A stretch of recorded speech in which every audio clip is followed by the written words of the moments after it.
ते पाणी शुद्धीकरण बनवलेलं आहे. तसंच आपल्याला पावसाळ्यात खराब पाणी मिळते, तर आपण कसं पाणी स्वच्छ करायचं तर ते मी सांगते. पहिले मी घेतलेलं आहे स्टोन, मग घेतलं आहे चारकोल आणि मग घेतलं आहे सॅन्ड आणि मग घेतलं आहे कॉटन. तसंच आपण याच्यामध्ये जर खराब पाणी टाकलं तर ते पहिले स्टोनमध्ये जाते आणि मग त्याच्यातून गळून चारकोलमध्ये जाते आणि मग सॅन्डमध्ये जाते आणि मग कॉटनमधून आपल्या ग्लासमध्ये येते. तसंच आपल्याला शुद्ध पाणी प्यायला भेटते. अशा याने आपण गढूळ पाणी स्वच्छ करून आपल्या घरच्या घरी पाणी पिऊ शकतो. गाळलेली आणि हे कॉटन आहे. मी याच्याबद्दल स्वच्छ पाणी बनवणार आहे. हे बघा, हे खराब पाणी आहे.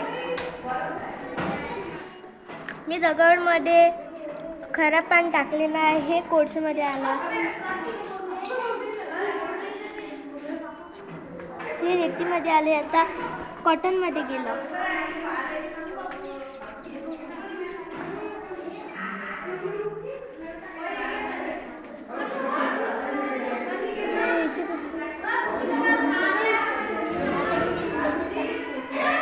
हे बघा, स्वच्छ पाणी निघालेलं आहे.